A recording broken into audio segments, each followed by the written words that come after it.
افلا یتدبرون القرآن، تدبر قرآن، مولانا امین احسن اصلاحی۔ سورہ الواقعہ، آگے آیات 75 تا 96 کا مضمون۔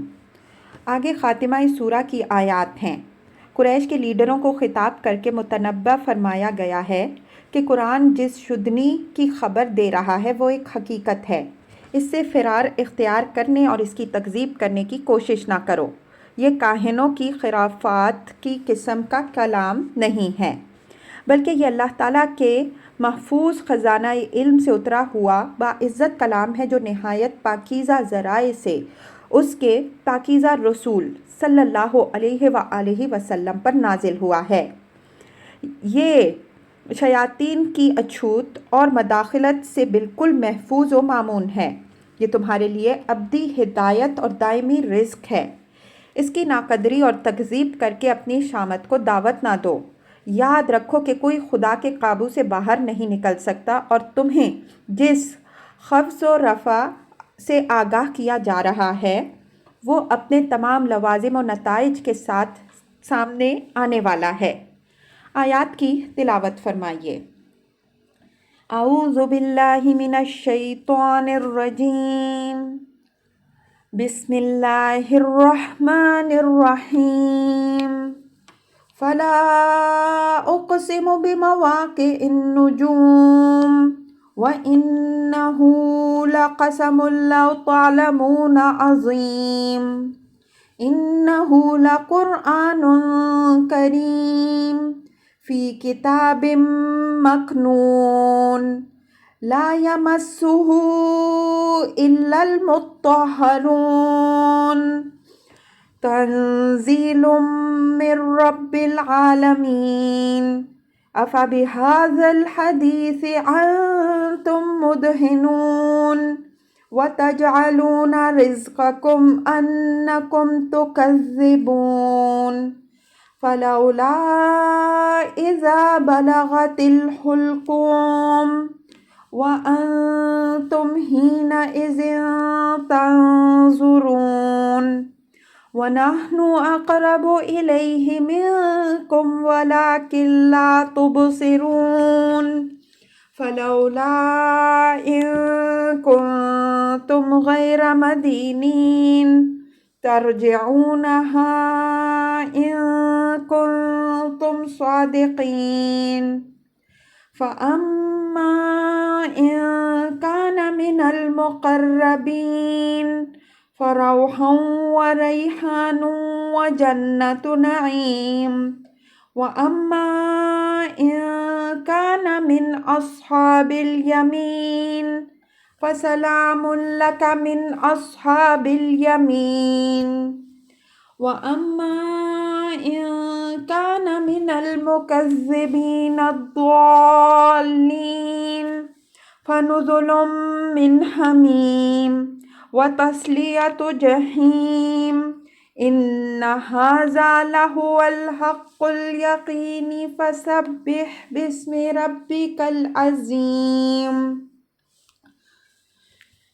ترجمہ۔ پس نہیں، میں قسم کھاتا ہوں ستاروں کے گرنے کے ٹھکانوں کی، اور بے شک یہ ایک بہت بڑی قسم ہے اگر تم جانو۔ بے شک یہ ایک باعزت قرآن ہے، ایک محفوظ کتاب میں، اس کو صرف پاکیزہ ہی ہاتھ لگاتے ہیں، یہ عالم کے خداوند کا نازل کردہ ہے۔ تو کیا تم لوگ اس کلام سے اغماض برتتے ہو، اور جو تمہارے لیے رزق ہے اس کی تکذیب کر رہے ہو؟ اگر تمہارا یہ گمان ہے کہ تم کسی کے محکوم نہیں، تو کیوں نہیں اس وقت جب کہ جان حلق میں پہنچتی ہے اور تم اس وقت دیکھ رہے ہوتے ہو، اور ہم اس جان کنی میں مبتلا سے تمہاری نسبت زیادہ قریب ہوتے ہیں، لیکن تم نہیں دیکھ پاتے۔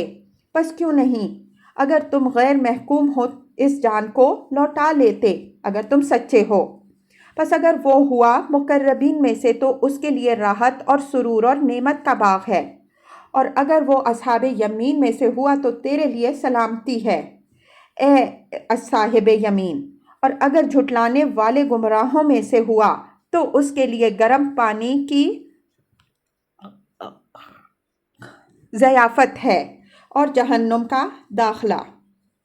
بے شک یہ ساری باتیں سچی اور یقینی ہیں، تو اپنے رب عظیم کے نام کی تسبیح کرو۔ الفاظ کی تحقیق اور آیات کی وضاحت۔ فلا اقسم بمواقع النجوم، یہاں لا فعل اقسموں سے متصل نہیں ہے بلکہ اس سے بالکل الگ ہے۔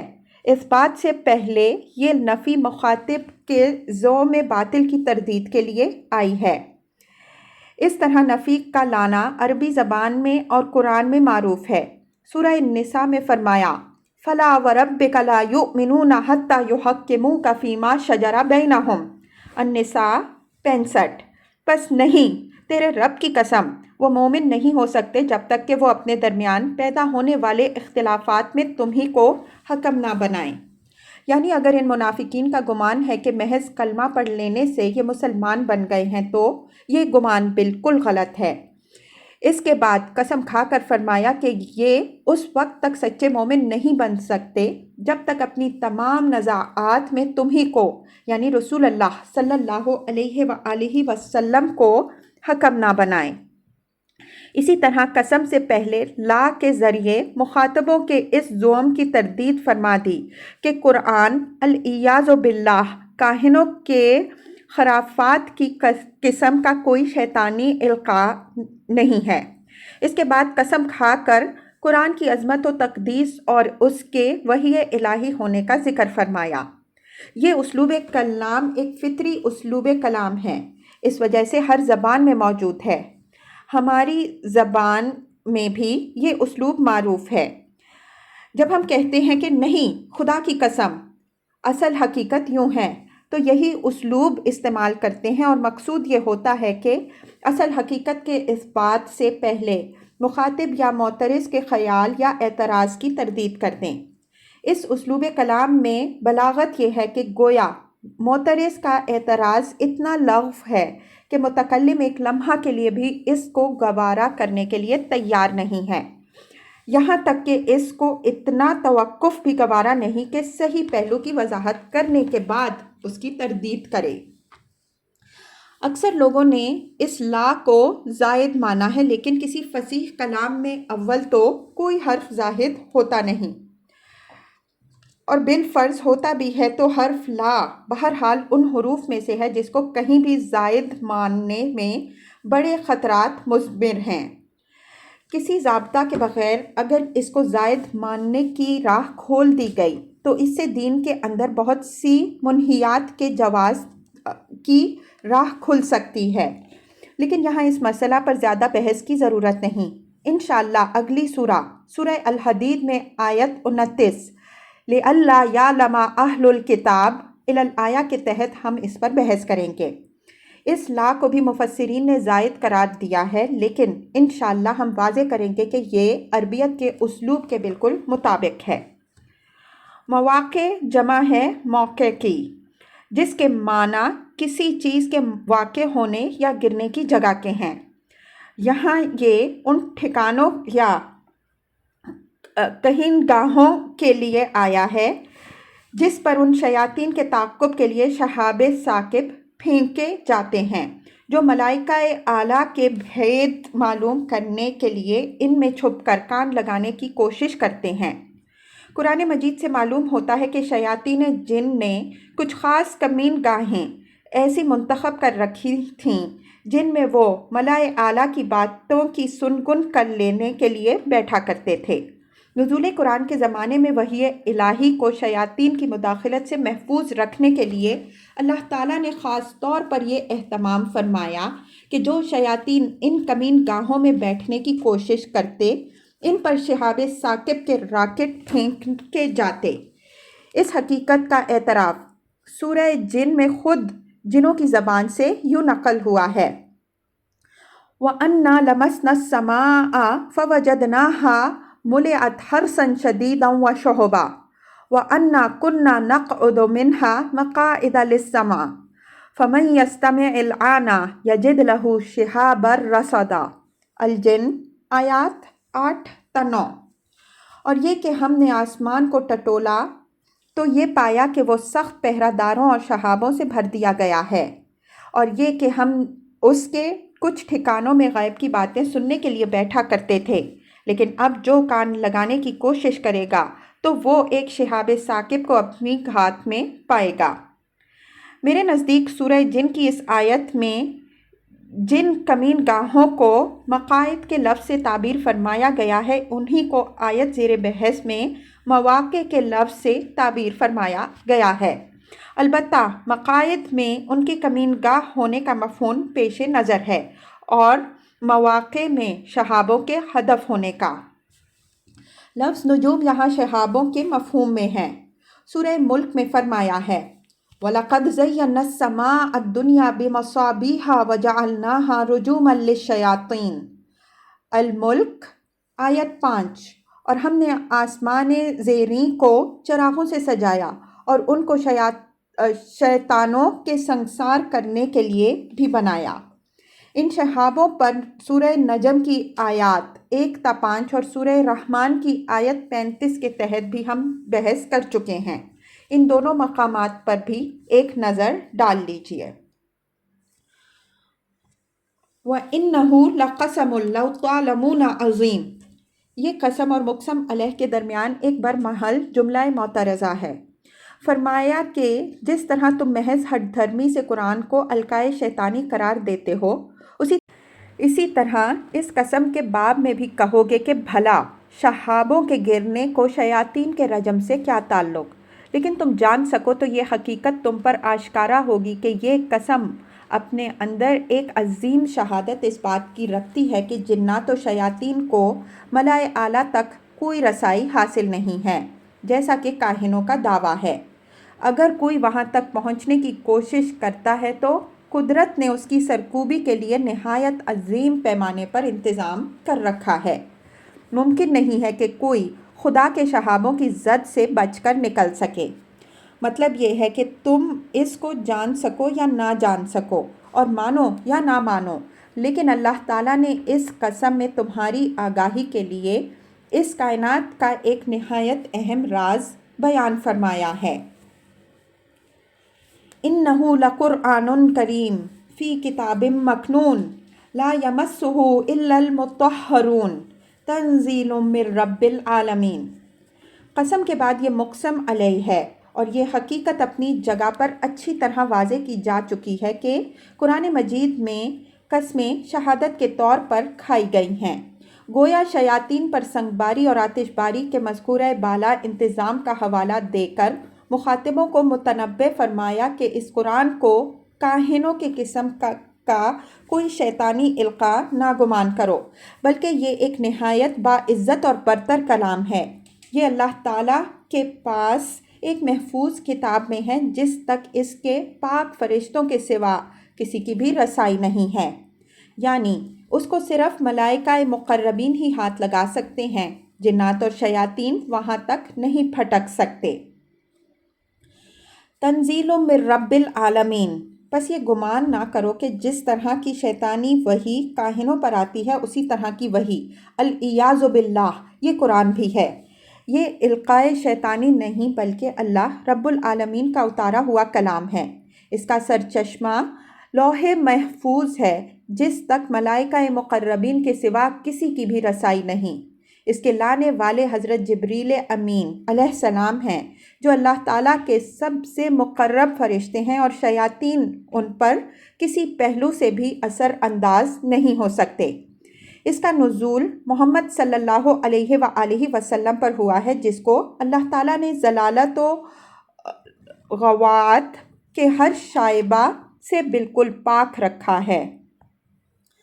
لا یمسہ الا المطہرون کے ٹکڑے سے ہمارے فقہا نے طہارت کے بعض آداب بھی استنباط کیے ہیں جن کا اہتمام ان کے نزدیک قرآن مجید کو چھونے یا تلاوت کرتے وقت ضروری ہے، لیکن یہ آیت جس سیاق و سباق میں ہے اس سے واضح ہوتا ہے کہ ان مسائل سے ان کو براہ راست تعلق نہیں ہے۔